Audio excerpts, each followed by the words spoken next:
नमस्ते सबैजनालाई। मेरो नाम कल्पना सत्याल हो। म नेपाली अमेरिकन कम्युनिटी सेन्टरको एकजना भलन्टियर हुँ। बोर्ड अफ ट्रस्टीको मेम्बर हुँ र न्याक कम्युनिटी वेलनेस प्रोग्रामको कोअर्डिनेटर हुँ। हिजोसम्ममा 2,20,103 डेथ्स वर्ल्ड वाइड भइसके। अहिले पनि हामी कोभिड-19 को पेन्डेमिकमै छौँ। साइन्स भनौँ या साइन्सको चमत्कार भनौँ, भ्याक्सिन अभाइलेबल भएको छ, तर पुग्ने सप्लाई छैन र बाध्यताको साथ कसले पहिला लिन पाउने भन्ने रुलहरू बनाइएका छन्। 1A, 1B, 1C। जस्तै 1A मा हेल्थ केयर वर्कर र लङ टर्म केयरका रेजिडेन्टहरू र त्यहाँ काम गर्ने मान्छेहरू। यस्ता रुलहरू ओभर द बोर्ड भए पनि सबै स्टेटहरूमा प्रायोरिटाइजेसन चाहिँ एउटै भए पनि कसरी भ्याक्सिनेसन पाउने, कहाँ पाउने, रेजिस्ट्रेसन कसरी गर्ने, कहाँ गर्ने, त्यो डिटेलहरू चाहिँ काउन्टीहरूमा फरक छन्। त्यसै कारणले काउन्टी हेल्थ डिपार्टमेन्टको वेबसाइटमा जानुभए हुन्छ जानकारीको लागि र फोन नम्बर पनि हुन्छ, त्यसमा फोन पनि गर्नुभए हुन्छ। तर यदि हेल्प चाहियो भने, हजुरलाई गाह्रो मुस्किल भयो भने चाहिँ always feel free to email us at wellness@nepaliCenter.org। हामीले पक्कै पनि हजुरलाई हेल्प गर्नेछौँ। न्याक कम्युनिटी वेलनेस प्रोग्रामको एउटा उद्देश्य समुदायका सदस्यलाई हेल्थ इलनेसको बारेमा चाहिएको बेला सहयोग गर्ने पनि हो। त्यसै सिलसिलामा आज हामीले यो समय सान्दर्भिक जानकारी प्रश्न उत्तर कार्यक्रमहरू हजुर सामु राखेका हौँ। त्यसपछि सर्वप्रथम म डाक्टर प्रकाश श्रेष्ठलाई स्वागत गर्न चाहन्छु। डाक्टर श्रेष्ठ, हाम्रो निमन्त्रणा स्वीकार गरेर हामीसँग जोडिनु भएको छ। लास्ट मिनेटमा हजुरको टाइम, हजुरको एनर्जीको लागि म मुरी धन्यवाद दिन चाहन्छु। डाक्टर प्रकाश श्रेष्ठ इन्फेक्सियस डिजिज स्पेशलिस्ट हुनुहुन्छ। नेपालीमा भन्दाखेरि सरुवा रोग सम्बन्धी विशेषज्ञ हुनुहुन्छ र उहाँको पेन्डेमिकको सुरुवातदेखि नै आफ्नो लाइफ र हेल्थलाई खतरामा राखेर नजिकैबाट कोभिड-19 का बिरामीहरूलाई उपचार गर्दै आउनु भएको छ। उहाँको इन्ट्रोडक्सन त लामो छ, तर एउटा दुईटा कुरा भन्दाखेरि Dr. Shrestha is currently working in a position of Regional Medical Director of Antimicrobial Stewardship and Infection Prevention with Covenant Health System in Lubbock, Texas. भनेको मतलब उहाँ चाहिँ डिरेक्टर हाइस्ट लेभलमा चाहिँ यो इन्फेक्सन प्रिभेन्सनकै सम्बन्धीमा काम गर्दै हुनुहुन्छ। He is currently serving as the president of Nepali Society of Lubbock and board member of NRN Texas chapter. मैले चाहिँ यो इम्पोर्टेन्ट माने किनभने उहाँले हाम्रो कम्युनिटीको लागि गिभ ब्याक गर्नुभएको छ, कन्ट्रिब्युसन गर्नुभएको छ। उहाँसँगै हुनुहुन्छ हाम्रो health care administrator doctor Madan Upreti. उहाँको फोकस चाहिँ म्यानेजमेन्टमा, प्रिभेन्टिभ हेल्थ एडमिनिस्ट्रेसनमा छ। उहाँ डिपली एक्टिभ हुनुहुन्छ। क्लोजली हाम्रो काउन्टीहरूसँग काम गरिराख्नु भएको छ कोभिड-19 र कोभिड-19 भ्याक्सिन इस्युजहरूमा। Also serving as POC of the Executive Committee of Nepalese American Community Center. उहाँले चाहिँ पहिल्यैदेखि कोभिड-19 को महामारी सुरु हुँदैदेखि चाहिँ हाम्रो इमर्जेन्सी कोभिड-19 रिस्पोन्स प्रोग्रामको मा एक्टिभली लिड गर्नुभएको थियो र उहाँले धेरै कोभिड-19 को बिरामीहरूलाई पनि हेल्प गर्नुभएको थियो। So we have a great combination here in clinical aspect and administration aspect as far as COVID-19 vaccination is concerned. हजुरहरूको क्वेसनको एन्सरहरूको लागि हामीसँग करेक्ट कम्बिनेसन छ एक्सपर्टहरूको, फाइदा उठाउनु होला। यदि क्वेसनहरू छ भने धेरै क्वेसनहरू होला हजुरसँग। क्वेसनहरू चाहिँ हाम्रो फेसबुक कमेन्ट बक्समा राखिदिनु होला र हामीले एन्सर उपलब्ध गराउनेछौँ। अब ढिला नगरिकन म यो जुम स्टेज डाक्टर उप्रेती र डाक्टर श्रेष्ठलाई हस्तान्तरण गर्दै अहिलेलाई बिदा हुन्छु। हस् त। हस् त, नमस्ते डाक्टर सत्याल र यो प्रोग्राम हेरिरहनुभएका सम्पूर्ण नेपाली दाजुभाइ दिदीबहिनीहरूको लागि फेरि पनि म स्वागत गर्न चाहन्छु। र डाक्टर सत्याल हामीलाई चाहिँ यसरी बोलाएर प्रेजेन्ट गर्ने मौका दिनुभएकोमा धेरै धेरै धन्यवाद। हाम्रो प्रोग्राम आज आधी घन्टा जतिको रहनेछ। डाक्टर श्रेष्ठ र म आफै हामी दुईजनाले डिस्कसन पनि गर्छौँ र प्र्याक्टिकल कुराहरूमा चाहिँ यो कोभिड-19 को भ्याक्सिन कोभिड-19 को बारेमा आज हामी धेरै कुरा गर्दैनौँ किनभने धेरैलाई थाहा भइसकेको छ र आजको हाम्रो फोकस रहनेछ भ्याक्सिन र भ्याक्सिनका विभिन्न पक्षहरूका बारेमा चाहिँ हामी कुरा गर्छौँ। र सबैभन्दा पहिला त ढिलो नगरिकन हाम्रो पर्सनल एक्सपिरियन्सबाट नै सुरु गरौँ होला। डाक्टर साहब, तपाईँले लिइसक्नुभयो है भ्याक्सिन? हजुर, सबैलाई नमस्कार। सबैभन्दा पहिला यो नेपाल अमेरिकन कम्युनिटी सेन्टर ले चाहिँ मलाई आज यहाँ मेरो एक्सपिरियन्स सेयर गर्ने मौका दिनुभएकोमा कल्पनाजी र डाक्टर मदन उप्रेतीलाई म धन्यवाद भन्न चाहन्छु। र यो भ्याक्सिन चाहिँ मैले लगाएको करिब 3-4 हप्ता जति भयो पहिलो डोज, अनि त्यसपछि करिब 2 हप्ता अगाडि दोस्रो डोज लगाएको मैले। मेरो चाहिँ अब खासै त्यस्तो समस्या त केही भएन। पहिलो डोज लगाएपछि साधारण हात दुख्ने, अलिअलि जिउ दुख्ने जस्तो भयो। सेकेन्ड डोजमा त्योभन्दा अलिकति बेसी भयो। त्यस्तो खासै त्यस्तो धेरै समस्या केही पनि भएन मलाई। हजुर, अब यो एउटा जिज्ञासा धेरैलाई रहने गर्छ कि यो लगाउँदाखेरि बा गाह्रो हुने हो कि चाहिँ बा मरिने नै हो कि कतिको चाहिँ छ भन्ने कुरा। त्यसमा सबैभन्दा पहिला त हामी हेल्थ केयर प्रोभाइडरहरूले नै लगाएर गर्दा हाम्रो एक्सपिरियन्सेस सेयर गर्दाखेरि पनि तपाईँहरूलाई सजिलो होला भनेर म आफूले पनि लगाएको आज कति 2 हप्ता जति भयो क्या र त्यही पार्खुवा अलिकति दुख्ने। बरु मलाई चाहिँ पहिलाको फ्लू भ्याक्सिन लाउँदाखेरि ज्वरो आउने गर्थ्यो। त्यो नर्मल हो, ज्वरो आउँदाखेरि मान्छेले आत्तिहाल्नु पर्दैन। त्यसको मतलब चाहिँ के हो भने इम्युन रेस्पोन्स भयो भन्नुको मतलब हामीले जुन बाहिरबाट भ्याक्सिन लियो त्यसको अगेन्स्टमा एन्टिबडीहरू चाहिँ बन्ने प्रक्रिया गर्दा अलिक बढ्ता बन्यो भने दुईटाको रियाक्ट भएर चाहिँ ज्वरो आउने हुन्छ। र त्यसको मतलब भ्याक्सिनले काम गरिरहेछ भन्ने पनि हो एक किसिमले। र त्यो हुने स्वाभाविक नै हुन्छ। तर यसपालि चाहिँ मलाई ज्वरो पनि आएन।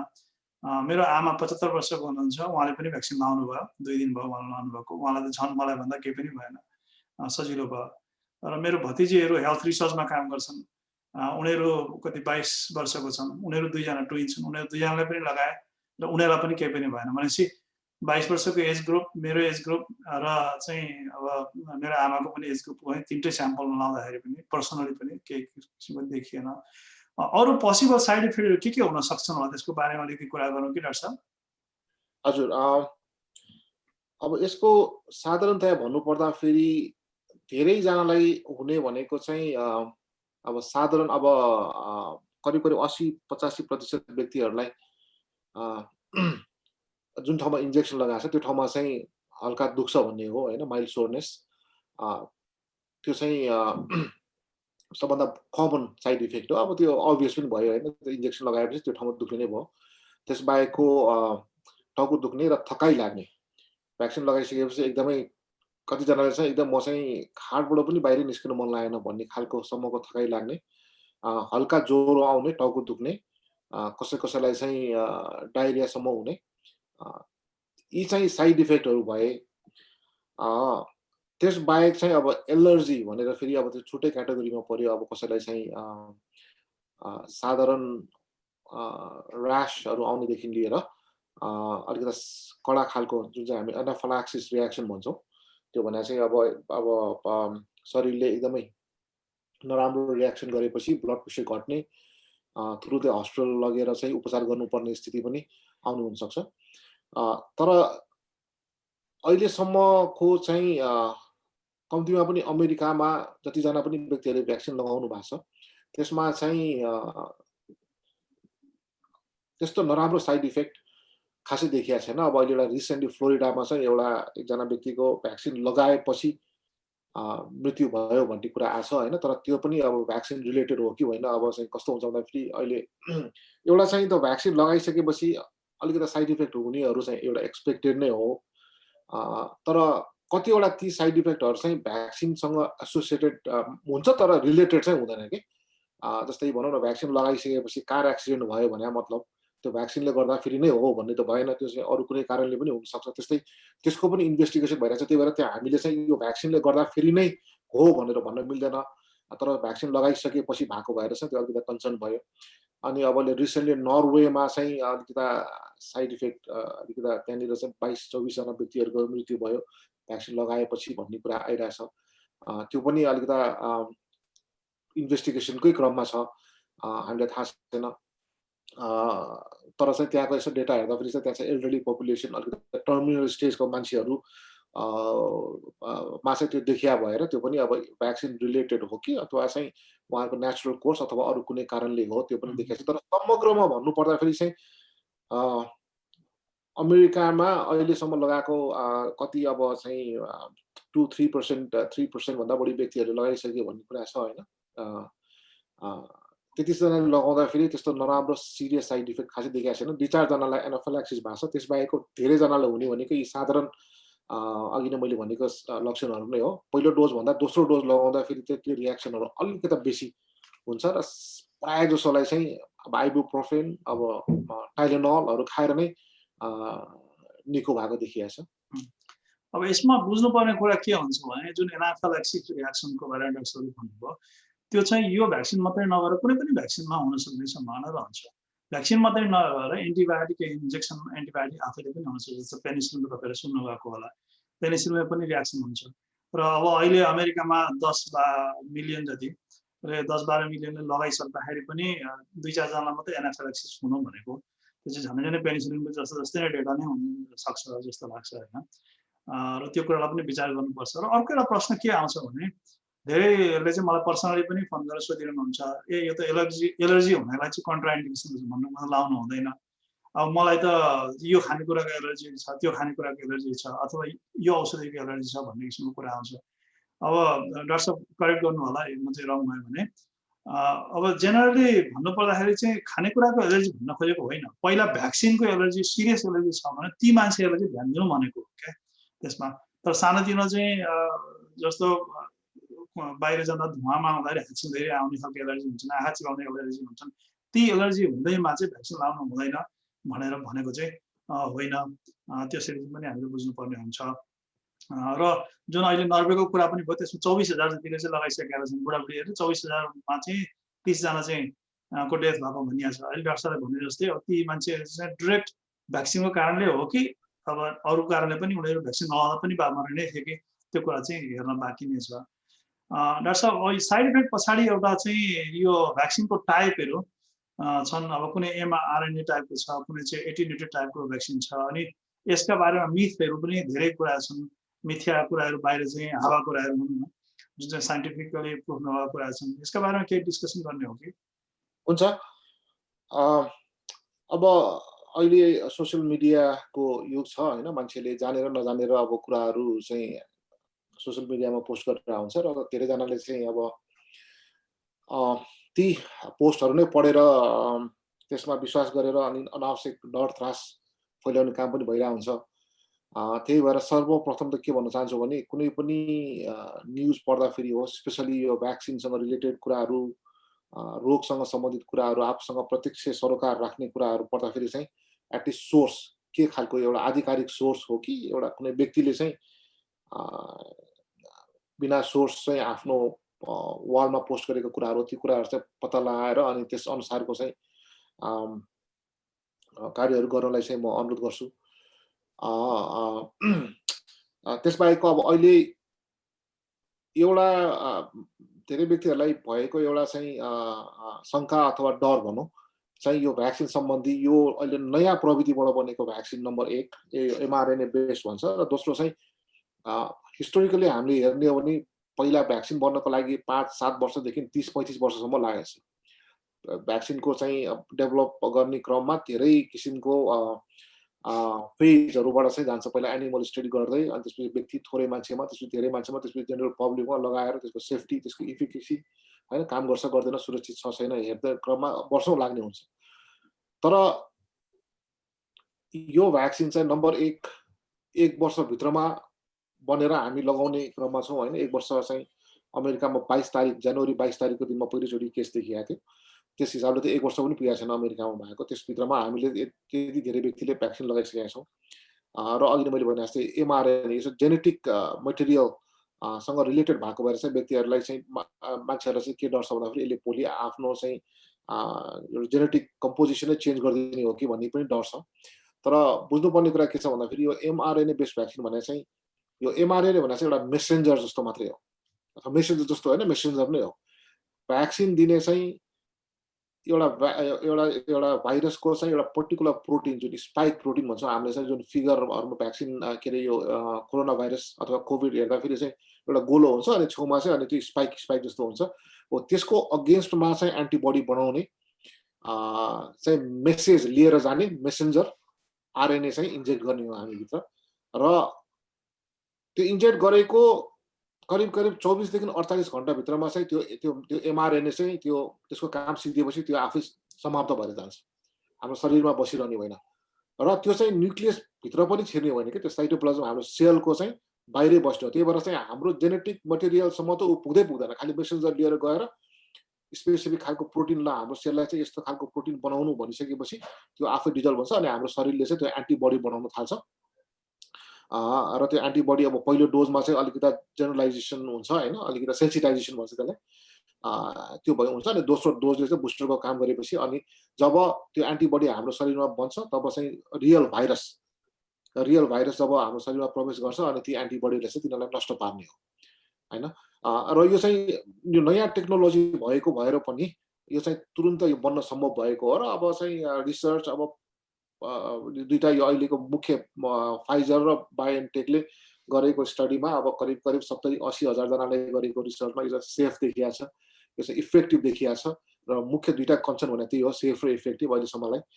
त्यही भएर यसमा चाहिँ धेरै डर मान्नुपर्ने त्यस्तो चाहिँ म देख्दिनँ। यसमा अलिकति म पिगब्याक गरेर अलिक क्लारिफिकेसन पनि गरिदिउँ यसमा। अब जुन डाक्टर साहबले भन्नुभयो एमआरएनए को होइन, अब पहिलाको प्रविधिमा चाहिँ भाइरसको सिङ्गै भाइरस नै पनि हाम्रो शरीरभित्र दिने गरिन्थ्यो। त्यसको चाहिँ रोग लाउने क्षमतालाई चाहिँ ध्वस्त पारेर, तर भाइरसको जुन क्यारेक्टर र उसको बानी व्यवहार अरू चाहिँ बाँकी नै राखेर चाहिँ शरीरभित्र दिने चाहिँ थियो पहिलाका जति पनि भ्याक्सिनहरू होइन।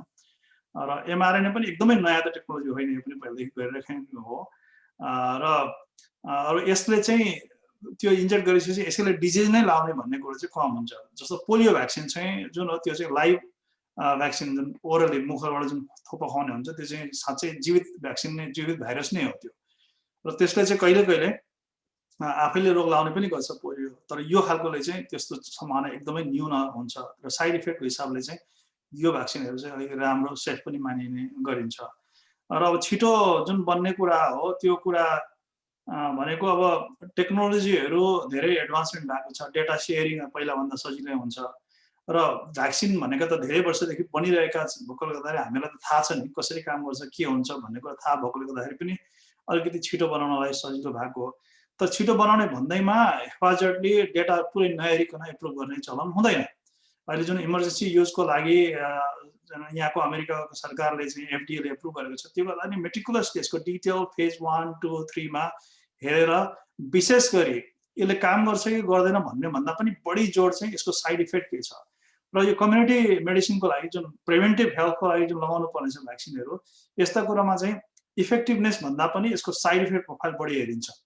किनभने यो त एउटा हेल्थी मान्छेलाई लगाउने कुरा हो नि, हेल्थी मान्छेलाई लगाउने कुरामा चाहिँ सेफ छ कि छैन भन्ने कुरालाई चाहिँ बढी सिरियसली हेर्नुपर्छ। जस्तो क्यान्सरको औषधिको कुरा गर्ने हो भने साइड इफेक्ट भए पनि त्यो औषधि चाहिँ प्रयोग गरिन्छ, किनभने त्यो त प्रयोग नगर्दाखेरि मान्छे मर्ने नै सम्भावना छ। त्यसले गर्दाखेरि चाहिँ उसलाई गर्नै पर्ने भएकोले गर्दाखेरि बढी इफिकेसीमा चाहिँ त्यसले कतिको काम गर्छ भन्ने कुरालाई चाहिँ बढी जोड दिइन्छ भने प्रिभेन्टिभ हेल्थको लागि चाहिँ कतिको सेफ छ भन्ने कुरालाई चाहिँ बढी ध्यान दिइन्छ। त्यो हिसाबले हेर्दाखेरि चाहिँ यसमा सेफ्टीको डेटाहरू धेरै छ। सेफ्टीको कुरा गर्दाखेरि एक दुईवटा प्रश्नहरू मलाई पहिला पनि आएका थिए, अहिले पनि आइरहेको छ। अब यो प्रेग्नेन्सी र ब्रेस्ट फिडिङको लागि चाहिँ सेफ छ कि छैन भन्ने कुरा आइरहेछ। यसको दुईटा पार्ट छ, एउटा प्रेग्नेन्सी, एउटा ब्रेस्ट फिडिङ। अब ठ्याक्कै यसको रिसर्च गरेर डेटा नै त अहिले चाहिँ पब्लिस भएको छैनन्, तर प्रेग्नेन्सीको इन जेनरल चाहिँ अहिलेको जुन एफडीएले निकालेको छ त्यसमा प्रेग्नेन्सीलाई लाउनु हुँदैन भनेर डिफाइन गरेको छैन। र इन जेनरल प्रेग्नेन्सीमा पहिला पनि भ्याक्सिनहरू लगाउने नै गरिएको हो यस्ता खालका भ्याक्सिनहरू भने प्रेग्नेन्सीमा सेफ नै छ भन्ने किसिमको छ। ब्रेस्ट फिडिङको पनि यो भ्याक्सिन लगाउँदाखेरि आमाको दुधबाट चाहिँ बच्चालाई सर्छ भन्ने किसिमको देखिएको छैन। त्यसले गर्दा ब्रेस्ट फिडिङ गरिरहेको मदर छ भने पनि त्यो बच्चालाई गरिरहेको छ भने लाउनु हुन्छ भनेर गरिरहेको छ।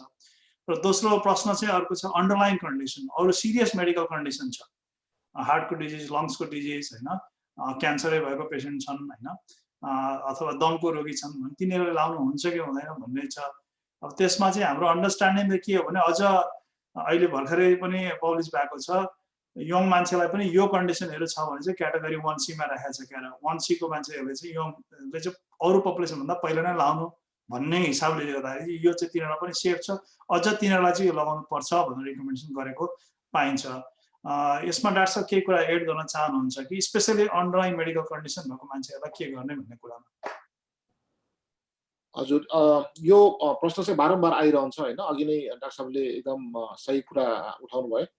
पहिला भ्याक्सिनहरू बनाउने क्रममा चाहिँ त्यो भ्याक्सिनमा चाहिँ भाइरस नै त्यसलाई चाहिँ इनएक्टिभ बनाएर त्यसलाई चाहिँ रोग लाग्ने क्षमता चाहिँ नष्ट गरेर खालि त्यसले चाहिँ एन्टिबडी बनाउन सक्ने क्षमतालाई मात्रै चाहिँ रिटेन गरेर त्यसबाट भ्याक्सिन त्यो इन्जेक्ट गरेर चाहिँ भ्याक्सिन बनाइन्थ्यो। तर त्यो हुँदै पनि कतिचोटि कन्टामिनेसन भएर होस् अथवा चाहिँ त्यो कम्प्लिटली डिएक्टिभेट नभएर भ्याक्सिनले नै रोग लगाएको उदाहरणहरू पनि प्रशस्त छ कि पहिला। तर यो चाहिँ डिफ्रेन्ट टेक्नोलोजी, यसमा चाहिँ भाइरस इन्जेक्ट गर्नुको सट्टामा खालि मेसेन्जर आरएनए मात्रै भयो भने यो चाहिँ थ्योरिटिकल्ली होइन, थ्योरिटिकल्ली चाहिँ अझ इभन सेफ छ, किनभने हामीले भाइरस पार्टिकल त इन्जेक्ट गर्ने नै गर्दैन। एउटा कुरा चाहिँ त्यो भयो। अब त्यसै हिसाबले भन्नुपर्दाखेरि अब चाहिँ कोही व्यक्ति एकदमै रोगसँग लड्ने क्षमता एकदमै कम छ भने त्यस्ता व्यक्तिलाई भ्याक्सिन लगाउनु हुन्छ कि हुँदैन भन्ने प्रश्न त्यहीबाट आएको हो कि। पहिला चाहिँ रोगसँग लड्ने क्षमता एकदमै कम भयो, जो चाहिँ क्यान्सरको बिरामीहरू हुनुहुन्छ अथवा क्यान्सरको चाहिँ ट्रिटमेन्ट दिइरहेको बिरामीहरू जसको चाहिँ रोग प्रतिरोधात्मक क्षमता एकदमै कम हुँदाखेरि त्यस्ता व्यक्तिहरूलाई चाहिँ भ्याक्सिन लगाउँदाखेरि भ्याक्सिनले नै रोग लगाएर मृत्यु हुन सक्ने सम्भावना पनि थियो र भएको पनि थियो पहिला। तर यो भ्याक्सिन डिफ्रेन्ट टेक्नोलोजीबाट बन्ने भएर नम्बर 1 यसबाट रोग लाग्न सक्ने क्षमता कम, रोग लाग्न सक्ने सम्भावना एकदमै कम छ, नम्बर 1। दोस्रो कुरा चाहिँ हामीले यो मेडिसिनमा चाहिँ हरेक कुरा रिस्क एन्ड बेनिफिट होइन, रिस्क रिवार्ड चाहिँ वे गर्नुपर्ने हुन्छ। अब मानिलो एउटा बिरामी चाहिँ क्यान्सरको बिरामी हुनुहुन्छ, रोगसँग लड्न सक्ने क्षमता चाहिँ एकदमै कम छ भने अहिलेसम्म त हामीसँग डेटा त छैन। पहिला जुन अहिले पनि अब चाहिँ यो भ्याक्सिन रिसर्च अन्तर्गत नै हामीले लगाइरहेको हो होइन, EUA भन्छ इमर्जेन्सी युज अथराइजेसन पाएर लगाइरहेको हो, यसको पुरा स्टडी सिधिसकेको छैन। त्यही भएर सुरुमा चाहिँ अब यो फेज अहिलेसम्मको फेजमा चाहिँ यो क्यान्सर भएको अथवा रोग प्रतिरोधात्मक क्षमता कम भएको बिरामीहरूलाई दिएर परीक्षण गराएको छैन। त्यही भएर के हुन्छ भन्ने थाहा छैन। तर थ्योरिटिकली चाहिँ उहाँलाई रोग नलाग्नु पर्ने हो। तर मानिलियो एकजना चाहिँ एकदम रोग प्रतिरोधात्मक क्षमता कम भएको छ भने उहाँलाई त रोग लाग्यो भने मर्न सक्ने सम्भावना त त्यसै पनि धेरै भयो नि होइन। भने भ्याक्सिनले चाहिँ अब कतिको इफेक्टिभ होला, किनभने उहाँले चाहिँ एन्टिबडी प्रड्युस गर्न सक्ने क्षमता नै एकदम कम हुँदाखेरि यसको इफेक्टिभ कति होला भन्ने एउटा क्वेसन आफ्नो ठाउँमा छ। तर चाहिँ भ्याक्सिनै लगाएर चाहिँ त्यसले साइड इफेक्ट गरेर समस्या ल्याउन सक्ने सम्भावना चाहिँ धेरै कम छ। त्यही भएर अब रिस्क रिवार्ड वे गरेर चाहिँ मैले चाहिँ धेरैजना यस्ता बिरामीहरूलाई चाहिँ यो भ्याक्सिन लगाउनलाई रिकमेन्ड गरेको छु मैले। एउटा यहाँ प्रश्न आएको छ अलिक एडमिनिस्ट्रेसन यो चाहिँ हिसाबमा मेडिकल भन्दा पनि अब नेपालमा भ्याक्सिन कहिले अभाइलेबल हुन्छ होला भन्ने। यो प्रश्नको आन्सर चाहिँ के छ भने नेपालले अब सोर्स कताबाट ल्याउने भन्ने कुरा धेरै कुरा चाहिँ डिस्कसन भएको मैले अहिले न्युजमा हेर्दाखेरि पनि इन्डियाबाट नै ल्याउन सक्ने सम्भावना देखिन्छ। इन्डियाले हिजोदेखि भ्याक्सिनेसन प्रोग्राम स्टार्ट गर्यो आफ्नो कन्ट्रीमा। उनीहरूले 2टा भ्याक्सिनलाई एप्रुभ गरेको छ। एउटा चाहिँ यो उसमा भएको युकेमा चाहिँ एप्रुभ भएको भ्याक्सिनलाई चाहिँ एप्रुभ गरेको छ। सेकेन्डमा उनीहरूको आफ्नै इन हाउस पनि उनीहरूले चाहिँ बनाएको छ। र एउटा कुरा हामीले के बुझ्नुपर्ने जरुरी छ भने इन्डिया वर्ल्डको भ्याक्सिन सप्लायर्स मध्ये हाइएस्ट नम्बरमा, वर्ल्डको जति भ्याक्सिनहरू चाहिँ प्रयोग हुन्छ पहिला अहिलेसम्म हिस्टोरिकली 60% भ्याक्सिन इन्डियामा हुन्छ। त्यसले इन्डियाको क्यापेसिटी चाहिँ इनर्मस छ भ्याक्सिन बनाउन सक्ने। अब रिलायबिलिटीको हिसाबले पनि इन्डियामा बनेका औषधिहरू हामीहरू यहाँ पनि प्रयोग गरिरहेका छौँ, अमेरिकामा पनि भने राम्रै त्यहाँबाट औषधि बन्छ भन्ने एउटा जेनरल कन्सेन्सस छ। र मास प्रोडक्सन गर्ने उनीसँग क्यापेसिटी भएकोले गर्दाखेरि 1-2 महिनाभित्रमा उनीहरूले अलिक लार्ज स्केलमै ओभर लाइक 100 मिलियन भन्दा बढी नै प्रोडक्सन गरेर चाहिँ बजारमा ल्याउने चाहिँ म देखिरहेको छु स्टडिजमा हैन रिपोर्टहरुमा त्यो यदि ट्रु हो भने मेरो विचारमा नेपालमा पनि 1-1.5 महिनाभित्रमा जाला कि र उनीहरू पनि प्रायोरिटीमा राख्ने भनेको छ नेपाललाई चाहिँ प्रायोरिटी लिस्टमा डिस्ट्रिब्युसनमा गर्ने भनेको छ र हिजो मात्रै पनि एउटा मैले रिपोर्ट कता हेरेको थिएँ अहिले चाहिँ परराष्ट्र मन्त्री जानुभएको थियो र यसकै बारेमा पनि डिस्कसन गर्न जानुभएको भन्ने अब होपफुली त्यो रिपोर्ट आउला र नेपालमा अर्को कुरा इम्प्लिमेन्टेसनको कुरा आउँछ जस्तो भ्याक्सिन आइसकेपछि डिस्ट्रिब्युसन र चाहिँ इन्जेक्सन गर्नको लागि कतिको सम्भव छ नेपालले ह्यान्डल गर्न सक्छ कि छैन भन्ने कुरामा म चाहिँ बढी विश्वस्त छु नेपालले गर्न सक्छ भन्ने कुरामा किनभने नेपालमा प्रिभेन्टिभ हेल्थको जुन इन्फ्रास्ट्रक्चर छ त्यो चाहिँ एकदमै स्ट्रङ छ साच्चै भन्नुपर्दा यहाँभन्दा त्यहाँ राम्रो छ किनभने अमेरिकामा धेरै हामी क्युरेटिभ हेल्थमा ध्यान दिन्छौँ यहाँ चाहिँ डिजिज भइसकेपछि उपचार गर्ने हाइली स्पेसलाइज खालको चाहिँ हाम्रो मेडिकल केयर छ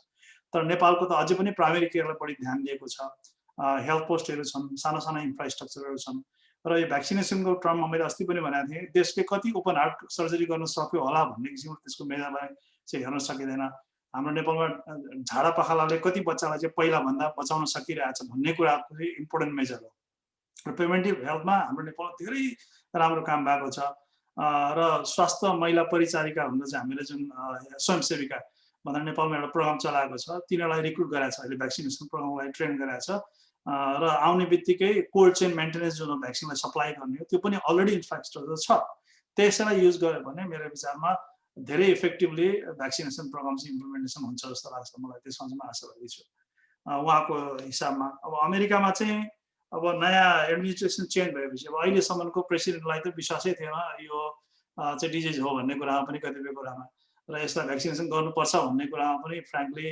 चाहिँ यसलाई प्रायोरिटी लिस्टमा पनि नराखेको कारणले गर्दाखेरि पनि अहिलेको यो स्थिति आएको हुनसक्छ र नयाँ प्रेसिडेन्टले चाहिँ लार्ज एमाउन्ट $130 बिलियन चाहिँ अहिले जुन $1.9 ट्रिलियन जुन बजेट अहिले निकालेको छ त्यसमा म्यासिभ बजेट छुट्याएको छ भ्याक्सिन डेभलपमेन्ट डिस्ट्रिब्युसन र एडमिनिस्ट्रेसनको लागि र 2 दिन अगाडि मात्रै जो बाइडेनले भनेको छ अबको नेक्स्ट फेजमा हुने बित्तिकै चाहिँ मिलिट्री र फेमालाई इम्प्लिमेन्टेसन गरेर इन्फ्रास्ट्रक्चर डेभलप गरेर भ्याक्सिन डिस्ट्रिब्युसन र एडमिनिस्ट्रेसनमा जाने भन्ने कुरा भएको छ अब त्यो भयो भने अलिक छिटै नै अमेरिकामा पनि होला भन्ने हामी आशा गर्न सक्छौँ यही भनिरहँदाखेरि चाहिँ अब अहिलेसम्म 2टालाई चाहिँ एप्रुभल गरेको छ अमेरिकाले डाक्टर साहब अरू 3टा जुन छन् एस्ट्राजेनेका ज्यान्सन र नोभाभ्याक्स 3टाको अहिले स्टडीमा चाहिँ फेज 3 ट्रायल चलिरहेको छ क्या यसमा त्यसको बारेमा अलिकति डिस्कसन गरिदिनुहुन्थ्यो कि अलिक प्रकाश पारिदिनुहुन्थ्यो कि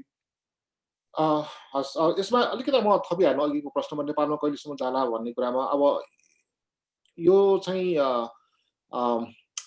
जब यो भ्याक्सिन चाहिँ बजारमा आउन थाल्यो त्यतिखेर चाहिँ सबैजनाले एउटा कन्सर्न के थियो भन्दाखेरि एउटा विकसित देशहरू जोसँग चाहिँ पैसा छ तिनीहरू जस चाहिँ होइन यो भ्याक्सिन किन्न सक्छ उनीहरूले त सबै भ्याक्सिन किन्ने भयो भनेपछि अब जो देशहरू चाहिँ गरिब छन् जोसँग पैसा छैन तिनीहरूका जनताहरूले चाहिँ भ्याक्सिन नपाउने हो कि अथवा कहिलेसम्म पाउने भन्ने एउटा प्रश्न थियो अब त्यही अन्तर्गत नै हाम्रो देश नेपाल पनि पर्ने भयो होइन एउटा कुरा त्यो भयो भने अर्को एस्पेक्ट के छ भन्दाखेरि अब यो अहिलेको पेन्डेमिक भनेको चाहिँ एउटा ग्लोबल डिजिज भयो क्या अब चाहिँ अमेरिकाको व्यक्तिले मात्रै भ्याक्सिन लगाएर यो रोग कन्ट्रोल हुने पनि भएन होइन यो चाहिँ त आजको दिनमा संसारको कुनै पनि कुनामा चाहिँ कोही व्यक्तिलाई रोग लागेको छ भने त्यो कुनै पनि 1-2 दिनभित्रमा त्यो व्यक्ति जहाँ पनि उडेर जहाँ पनि पुग्न सक्ने भयो त्यो व्यक्ति त्यस्ता व्यक्तिहरूलाई चाहिँ रोग फैलाइ नै रहने भयो त्यही भएर चाहिँ खालि धनी देशका व्यक्तिहरूले मात्रै भ्याक्सिन नपाउन सबैजनाले इभन चाहिँ एउटा लो रिसोर्स भएको कन्ट्रीहरूले पनि पाउनु भनेर चाहिँ एउटा कोभ्याक्स प्रोग्राम भनेर पनि एउटा WHO युनिसेफ र यो चाहिँ बिल गेट्स एन्ड मेलिन्डाको चाहिँ फाउन्डेसनहरू मिलेर चाहिँ एउटा प्रोग्राम उनीहरूले सञ्चालन गरेको छ र उनीहरूले आफैले पनि ठुलो मात्रामा भ्याक्सिन खरिद गर्ने क्रममा छ र उनीहरूले चाहिँ कम विकसित देशहरूमा चाहिँ भ्याक्सिन डिस्ट्रिब्युट गर्ने भनेपछि सायद त्यसबाट पनि नेपालले केही सहयोग हुनसक्छ सायद अलिकति अप्रोच भएको खण्डमा र इन्डियामाबाट पनि आउने तुरुन्तै आउने भन्ने पनि सुनिरहेको छ होइन तर अब त्यहाँ चाहिँ एउटा समस्या के छ भने इन्डियाको आफ्नै धेरै ठुलो पपुलेसन छ पक्कै पनि आफ्नो लागि भ्याक्सिन सेक्योर नगरिकन सायद उनीहरूले अरू राष्ट्रलाई देला नदेला अब त्यो आफ्नो ठाउँमा चाहिँ हेर्ने बाहेक छ तर मैले भन्नु खोजेको त्यसमा मात्रै होइन कि अर्कोतर्फ यो कोभ्याक्स प्रोग्रामबाट पनि त्यो कार्यक्रमहरू चाहिँ यो भ्याक्सिन कम विकसित देशहरूमा भ्याक्सिन उपलब्ध गराउने त्यो कार्यक्रम चाहिँ सञ्चालन भइरहेछ त्यो भनेसँगै अब अर्को च्यालेन्ज भनेर चाहिँ के भन्दाखेरि नेपाल जस्तो कन्ट्रीमा भ्याक्सिन र भ्याक्सिनेसन भने चाहिँ दुईटा डिफ्रेन्ट कुरा भयो। भ्याक्सिन त एक्वायर गर्न सकिएला, तर फेरि त्यो भ्याक्सिनेसन गर्नको लागि चाहिँ सबै व्यक्तिलाई चाहिँ भ्याक्सिन दिनको लागि त फेरि विभिन्न म्यान पावरहरू चाहियो, त्यसलाई चाहिँ स्टोर गर्न सक्ने क्यापेसिटी चाहियो देशमा। त्यसपछि चाहिँ त्यसलाई चाहिँ ट्रान्सपोर्टेसन गर्नको लागि छुट्टै रिसोर्सहरू चाहियो। त्यसलाई चाहिँ भ्याक्सिन लगाइसकेपछि त्योसँग सम्बन्धित साइड इफेक्टहरूलाई डिल गर्नको लागि ट्रेनिङ चाहियो म्यान पावरहरूलाई। अनेक कुरा यावत धेरै कुराहरू छन्। त्यो गर्दाखेरि एउटा इम्पोर्टेन्ट फ्याक्टर भनेर चाहिँ हाम्रो देशको लागि चाहिँ कुन चाहिँ भ्याक्सिन चाहिँ सुटेबल हुन्छ। जस्तो फाइजर भ्याक्सिन भनेको चाहिँ -83 डिग्रीमा चाहिँ स्टोर गर्नुपर्ने हुँदाखेरि त्यसको लागि अल्ट्रा फ्रिजको आवश्यकता हुन्छ, जुन हाम्रो देशसँग छैन। त्यसको लागि धेरै ठुलो इन्भेस्ट गर्नुपर्ने हुन्छ। जबकि मोडर्ना चाहिँ त्यति चाहिन्छ, -4 डिग्री एउटा रेगुलर फ्रिजमा मात्रै पनि स्टोर गर्दा पनि हुन्छ। त्यो एप्रोप्रिएट भयो। तर त्योभन्दा पनि बेटर अझै अहिले चाहिँ सुनेको जोन्सन एन्ड जोन्सन अहिले बजारमा आउने क्रममा छ, अहिले आइसकेका छैन। जोन्सन एन्ड जोन्सन अथवा एस्ट्राजेनिकाको भ्याक्सिनहरू चाहिँ जम्मा 1 डोज मात्र लगाएर पुग्छ। भन्दाखेरि हाम्रो जस्तो मुलुकहरूमा जहाँ चाहिँ फेरि एकचोटि भ्याक्सिन लगाइसकेपछि फेरि दोस्रोचोटि भ्याक्सिन लगाउनको लागि त्यो कम्प्लायन्स कम हुने सम्भावना छ भने त्यो भ्याक्सिनहरू चाहिँ अझ बढी उपयुक्त हुन्छ कि। तर यसो हेर्दाखेरि चाहिँ एउटा अहिले जोन्सन एन्ड जोन्सनको चाहिँ सुरुको 30 दिनमा चाहिँ करिब 70% जति इफेक्टिभ, त्यसपछि अनि त्यसको चाहिँ करिब 2 महिना पछाडि चाहिँ 90% भन्ने छ। अलिकता चाहिँ यो फाइजर र मोडर्ना भन्दा थोरै कम जस्तो त देखिएको छ देखिन। तर चाहिँ त्यसको मेन एडभान्टेज भनेको जम्मा एउटा मात्र भ्याक्सिन लगाएर पुग्ने, त्यसको लागि कोल्ड चेन मेन्टेन गर्नलाई, ट्रान्सपोर्टेसनको लागि, स्टोर गर्न चाहिँ सजिलो हुने भएकोले त्यो उपयुक्त हुन्छ कि भन्ने एउटा भनौँ त्यस्ता मुलुकहरूको लागि चाहिँ बढी उपयुक्त हुने चाहिँ मैले सम्भावना बढी देखेको छु। र चाहिँ अर्को एउटा कुरा चाहिँ त्यो चाहिँ फेरि भ्याक्सिन अर्कै टेक्निकबाट बनाएको छ। त्यो चाहिँ एमआरएनए त एमआरएनए नै बेस्ट हो, तर अलिकति डिफ्रेन्ट छ। अब त्यसको धेरै डिटेलमा चाहिँ म जान चाहन्न, तर साइड इफेक्टहरू चाहिँ लगभग उस्तै नै देखिएको छ। त्यही नै हो। अब यहाँ अर्को एउटा प्रश्न छ, दर्शकहरूले चाहिँ सोध्नु भएको छ। भ्याक्सिन लगाएपछि, एक दुईचोटि भ्याक्सिन लगाएपछि यसको चाहिँ जुन प्रोटेक्सन गर्ने हो, त्यो प्रोटेक्सन चाहिँ कति समयसम्म चाहिँ रहन्छ भन्ने किसिमको प्रश्न आएको छ। अब जेनरल आन्सर यसको चाहिँ किनभने यो भ्याक्सिन नयाँ भएकोले गर्दाखेरि अब डेटा नभइकन त न त भ्याक्सिनको कम्पनीले भन्न मिल्छ, न हामीले पनि भन्न मिल्छ कि यो यति लामो समय। किनभने भ्याक्सिन बजारमा आएर लगाउन थालेकै 6 महिना भयो भने अब यसले 1 वर्षसम्म काम गर्छ भने त त्यसलाई पत्ता लगाउन पनि सकिँदैन। त्यो हिसाबले गर्दाखेरि चाहिँ जेनरली अहिले 6 महिनासम्म चाहिँ लाई चाहिँ गराएको छ, कन्सेन्सस त्यही देखिन्छ। तर यसको एक्ज्याक्ट आन्सर चाहिँ अब हामीलाई जति लामो समयसम्म एक्सपिरियन्स भयो त्यति चाहिँ यसको डेटाहरू कलेक्सन गर्ने हुँदाखेरि चाहिँ थाहा हुने हो। एउटा यो प्रश्न छ भने अर्को चाहिँ डिजिज आफैमा पनि, यो पनि धेरैजनाले सोध्नु भएको छ। मलाई रोग लाग्यो, कोभिड भयो, भइसकेपछि रोग लागिसकेपछि पनि त एउटा इम्युनिटी त गेन हुन्छ नि। त्यो इम्युनिटी चाहिँ कति लामो समयसम्म रहन्छ र मैले भ्याक्सिन लाउनु हुन्छ कि हुँदैन, अर्को भ्याक्सिन चाहिँ रोग लागिसकेपछि यदि लाउनु पर्यो भने कति समय पछाडि चाहिँ लाउनु पर्छ होला भन्ने किसिमको प्रश्न छ। यो चाहिँ म डाक्टर श्रेष्ठलाई नै डिरेक्ट गर्न चाहन्छु। Second question. पहिलो कुरा त रोग लागेपछि त्यसले कति टाइमसम्म प्रोटेक्ट गर्छ भन्ने कुरामा अहिलेसम्मको तथ्य अनुसार जम्मी 90 डेज चाहिँ यसले प्रोटेक्ट गर्छ भन्ने छ। 90 डेज भित्रमा रिइन्फेक्सन हुने चान्स चाहिँ एकदमै कम छ, 90 दिन।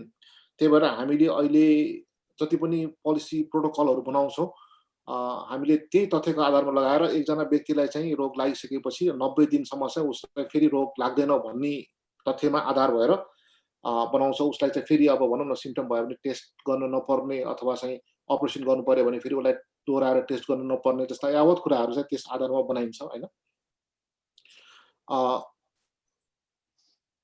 90 दिन पछाडि कति लामो टाइमसम्म चाहिँ यसले प्रोटेक्ट गर्छ भन्ने कुरा चाहिँ हामीलाई थाहा छैन। त्यो हुनसक्छ 6 महिना 1 वर्ष। तर हिस्टोरिकली कोरोना भाइरस, अरू कोरोना भाइरस, कोभिड-19 भनेको एक प्रकारको कोरोना भाइरस हो। अरू कोरोना भाइरसहरूको इन्फेक्सन भएपछि जुन एन्टिबडी बन्छ त्यो चाहिँ 8-10 महिना 1 वर्षभित्रमा चाहिँ त्यो बिस्तारै फेड भएर त्यो चाहिँ प्रोटेक्सन दिँदैन। त्यही भएर चाहिँ त्यस आधारमा चाहिँ हामीले के भन्न सक्छौँ भने नेचुरल इन्फेक्सन, कोभिड-19 को नेचुरल इन्फेक्सनलाई दिने एन्टिबडी चाहिँ एउटा सर्टन टाइम पछि चाहिँ बिस्तारै फेड भएर त्यसले प्रोटेक्सन दिँदैन। भ्याक्सिन लगाउन सेफ छ कि छैन? एकदम सेफ छ। अहिलेसम्म चाहिँ के देखिएको छ भन्दाखेरि कोभिड-19 भएर रिकभर भइसकेपछि भ्याक्सिन लगाउँदाखेरि एकदमै सेफ छ। र लगाउने भने कहिले भन्दाखेरि जुन कोभिड-19 भइसकेपछि जुन आइसोलेसनमा बस्नुपर्छ 10 देखि 20 दिनको समय, त्यस बेलामा चाहिँ भ्याक्सिन नलगाउनुस् भन्छौँ हामी। किनभने तपाईँहरू त्यो व्यक्तिहरू चाहिँ भ्याक्सिन लगाउन जाँदाखेरि भ्याक्सिन दिने व्यक्तिहरूलाई रोग सार्न सक्ने सम्भावना भयो होइन, त्यस कारणले मात्र नलगाउनु भन्ने हो। तर चाहिँ एकचोटि आइसोलेसनबाट आउट भइसकेपछि कुनै पनि टाइममा लगाउन सक्नुहुन्छ। त्यति भने तापनि अघि नै मैले भनेकै कुरालाई जोड्ने हो भने 90 दिनसम्म कुनै कारणवश तपाईँले लगाउन सक्नु भएन, ट्राभल गर्नु छ अथवा कुनै कारणवश तपाईँ कुर्न चाहनुहुन्छ, हेर्न चाहनुहुन्छ भने त्यो पनि ठिकै छ। किनभने 90 दिनभित्रमा इन्फेक्सन हुन चान्स चाहिँ एकदमै कम छ, हुँदै नहुने चाहिँ होइन। एकजना अमेरिकामा एकजना चाहिँ क्यालिफोर्नियाको एकजना व्यक्तिलाई 56 डेजमा पनि रिइन्फेक्सन भएको छ। तर चाहिँ त्यो मिलियन्स होइन, त्यति धेरै व्यक्तिहरू मात्रै एकजनाले भएको चाहिँ अपवादलाई छोड्ने हो भने त्यस्तो 90 दिनभित्रमा रिइन्फेक्सन भएको देखाएको छैन। लगाउनलाई सेफ छ। कुर्न चाहनु भयो भने 90 डेज कुर्दा पनि हुन्छ। तर ठिक छ होइन म लगाउँछु भन्नुहुन्छ भने अहिले लगाउँदा पनि हुन्छ। अब 90 डेज कुरेर लगाउँदा राम्रो कि अहिले लगाउँदा राम्रो त्यो थाहा छैन, त्यो चाहिँ हामीलाई थाहा छैन। अब एउटा प्र्याक्टिकल क्वेसन अर्को पनि चाहिँ जेनरली आउने गर्छ, मलाई पर्सनली पनि सोधिरहनु भएकोले गर्दाखेरि यसको पनि म सबैलाई चाहिने नै भएकोले म कुरा गर्छु।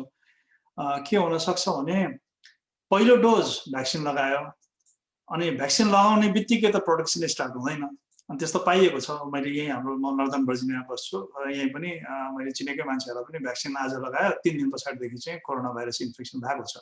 भन्नुको मतलब के भने कोरोना चाहिँ पहिल्यै भइसकेको थियो, जिउमा छिरिसकेको थियो, भ्याक्सिन लगाइयो, त्यसले भ्याक्सिनले चाहिँ जुन एन्टिबडी बनाउने प्रक्रिया छ त्यसलाई 10-15 दिन त कम्तीमा लाग्छ। त्यो बनाउँदै गर्दा त मान्छे अझै चाहिँ ससेप्टेबल हुन्छ, त्यो बिचमा चाहिँ इन्फेक्सन भयो। त्यो इन्फेक्सन भइसकेपछि अब त्यसबाट निको भएपछि सेकेन्ड डोज लाउने पालो त 1 महिनाभित्रमा थियो। त्यो बेला लाउनु हुन्छ कि हुँदैन, अब मैले चाहिँ सेकेन्ड डोज चाहिँ लाउनु कि नलाउनु भन्ने प्रश्नमा अब जेनरल कन्सेन्सस चाहिँ लगाउनु नै भन्ने बुझिन्छ जस्तो लाग्छ मलाई त्यसमा। त्यसमा पनि डाक्टर साहबले अलिकति क्लारिफाई गरिदिनु होला। र सेकेन्ड क्वेसन चाहिँ अघि मैले यही प्रश्नमा म ल्याएँ, फेरि धेरै मान्छेहरूको चाहिँ के हुनसक्छ भने सोचाइ मैले आज भ्याक्सिन लगाएँ, भोलिपल्टदेखि म त एकदम प्रोटेक्टेड छु भनेर अनि फेरि मासमा पब्लिकमा चाहिँ हिँड्न थाल्ने भयो भने त्यो चाहिँ डिजास्टर हुन्छ। किनभने आजको भोलि नै प्रोटेक्सन हुँदैन र फर्स्ट डोजको प्रोटेक्सन भनेको 50% जति हुन्छ। सेकेन्ड डोज नभइकन चाहिँ तपाईँ 95% जुन क्लेम गरेको छ भ्याक्सिनेसन गरेपछि त्यसले प्रोटेक्सन गर्ने रेट, त्यो चाहिँ 95% डेभलप हुँदा सेकेन्ड डोज पनि हामीले लगाइसक्नुपर्छ। त्यसले गर्दाखेरि चाहिँ त्यति आत्तिएर एकदम लगाउने बित्तिकै एक्साइटेड भएर चाहिँ पब्लिकमा नजानु होला। र अर्को प्रश्न के पनि छ भने भ्याक्सिन लगाइसकेपछि आफूलाई रोग त भएन, त्यो त ठिक छ, तर आफूले अर्कालाई रोग लगाउन सकिन्छ कि सकिँदैन, जस्तो करियर भन्छौँ हामी मेडिकल भाषामा, रोग चाहिँ को कीटाणु आफूले बोकेर अर्कालाई चाहिँ सार्छन् कि सार्दैनन् भन्ने कुराको पनि मैले रिसर्च गर्दाखेरि चाहिँ कहीँ पनि पाइनँ त्यसको आन्सर, अहिलेसम्म चाहिँ थाहा छैन हामीलाई। जेनरलाइज नगर्नु पर्ने हो, किन डिजिज आफूलाई नै हुँदैन, डिजिज हार्बर नगरेपछि मल्टिप्लाई हुँदैन भने सिक्रेसनमा रियाल सिगानमा खोकीमा नआउनु पर्ने हो। तर पनि डेटा नभएकोले गर्दाखेरि चाहिँ त्यसको पनि आन्सर क्लियर कट गर्न सकिँदैन। र म डाक्टर साहबलाई त्यो एउटा कुरा चाहिँ क्लारिफाई गर्नलाई चाहिँ म अनुरोध गर्छु कि सेकेन्ड डोज चाहिँ यदि बिचमा इन्फेक्सन भयो भने 1 महिनाभित्रमा सेकेन्ड डोज लाउनु पर्ने थियो भने त्यो स्केड्युलमै लाउने कि नलाउने, डिले गर्ने कि अथवा के गर्ने, त्यसमा अलिक क्लारिफाई गरौँ।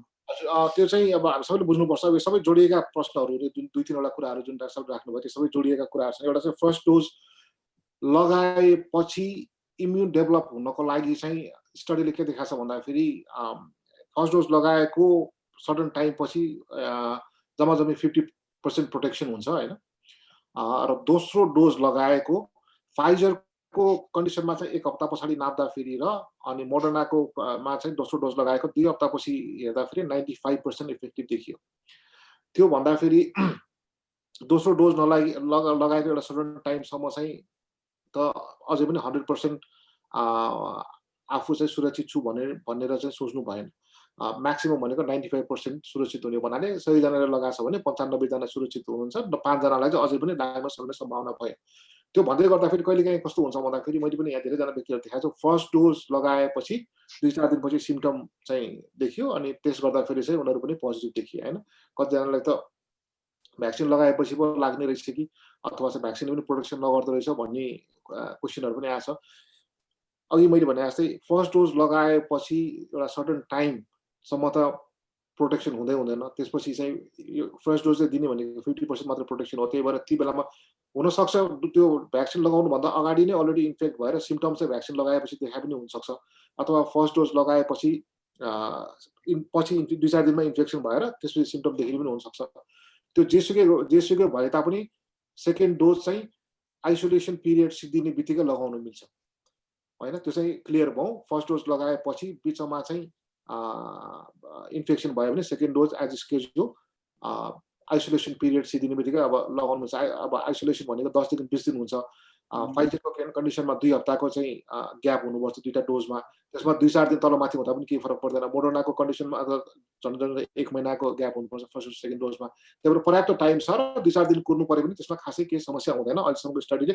अब धेरै नै कुर्नु पर्यो, अब चाहिँ सेकेन्ड डोज लगाउनु भन्दा 2-4 हप्ता पछाडि कुर्नु पर्यो भने के हुन्छ भन्ने कुरा हामीलाई थाहा छैन, तर जहाँसम्म लाग्छ ठिकै हुन्छ होला र जतिखेर चाहिँ सम्भव हुन्छ त्यतिखेर गएर सेकेन्ड डोज लगाउने।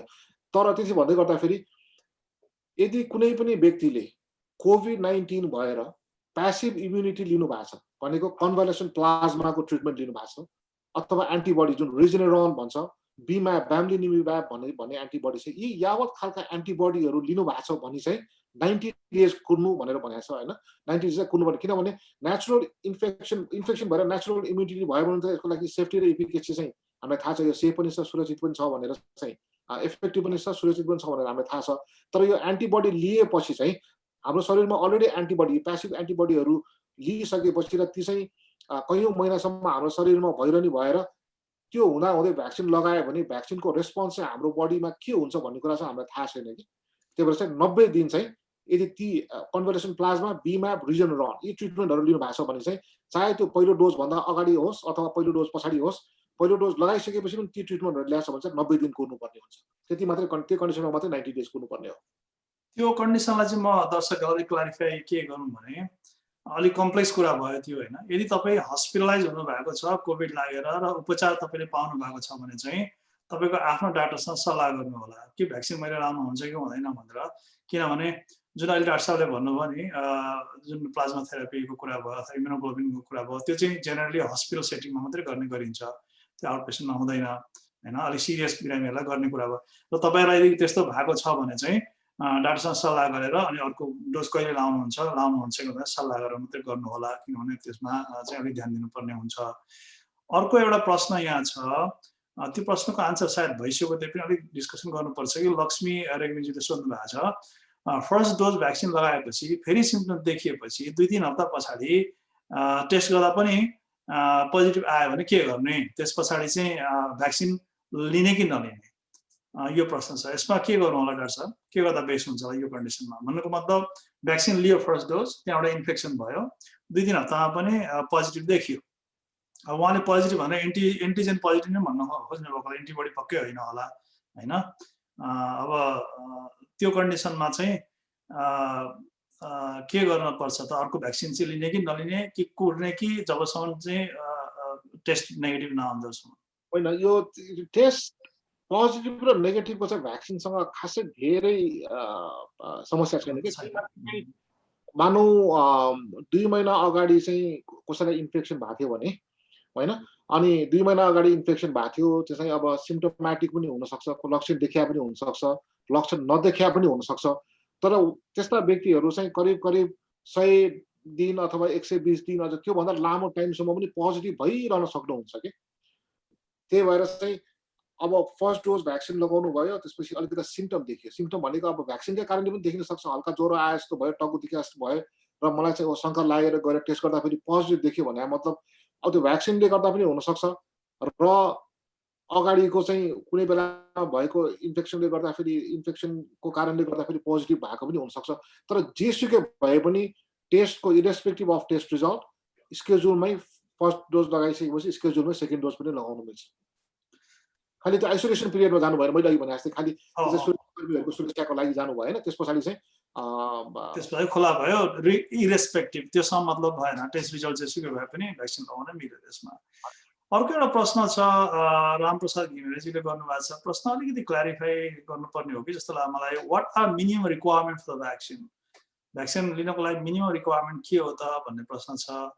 डाक्टर साहब यसलाई केही इलाबोरेट गर्न सकिन्छ कि उहाँलाई फेरि फलोअप क्वेसन गर्नुहोस् भनेर चाहिँ भन्नुपर्छ? मिनिमम रिक्वायरमेन्ट भनेर अब अहिलेको अब रुल्स एन्ड रेगुलेसन अन्तर्गतको मिनिमम रिक्वायरमेन्ट पनि भन्न खोज्नु भयो होला होइन। भ्याक्सिन त सबैलाई नै चाहिन्छ इन जनरल भन्नुपर्दाखेरि। हुन त अब 70-80% व्यक्तिहरू चाहिँ रोग लागेपछि आफै निको हुने हो, 10-15% मात्रै हस्पिटल जानुपर्ने हो, त्यसमध्येको 2-4% चाहिँ आइसियु जानुपर्ने हो, मृत्यु दर एकदमै कम छ। तर हामीलाई यतिखेर यो भन्न गाह्रो हुन्छ कि कुन मान्छे चाहिँ कुन क्याटेगोरीमा पर्छ, कुन चाहिँ मान्छे चाहिँ को मृत्यु हुन्छ, कुन चाहिँ मान्छेको चाहिँ होइन सजिलै यो चाहिँ सिम्पटम कम अलिकतिको सिम्पटम देखेर निको हुन्छ। हुन त अब जति धेरै मेडिकल कन्डिसनहरू भयो उति नै चाहिँ त्यो व्यक्तिहरूलाई कम्प्लिकेसनहरू हुने चान्स बढी छ।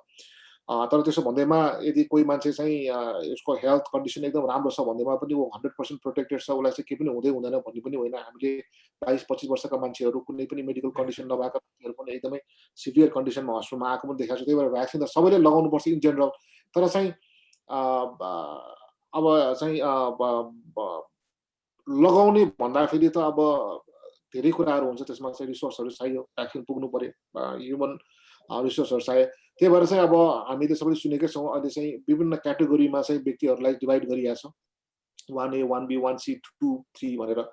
फर्स्ट टाइममा चाहिँ अब यो यसको लागि चाहिँ रिक्वायरमेन्ट के त भन्दाखेरि तपाईँ यदि सिधै कोभिड-19 को बिरामीहरू हेर्ने हेल्थ केयर वर्कर हुनुहुन्छ भने तपाईँ चाहिँ सबभन्दा टप प्रायोरिटी लिस्टमा पर्नुभयो होइन। त्यस पछाडि चाहिँ कुनै पनि हेल्थ केयरसँग रिलेटेड प्रोफेसनमा हुनुहुन्छ भने तपाईँ त्यसमा प्रायोरिटीमा पर्नुभयो। त्यस पछाडि चाहिँ 75 वर्षभन्दा माथिका नर्सिङ होममा भएका व्यक्तिहरू त्यसपछिको सेकेन्ड क्याटेगोरीमा भयो।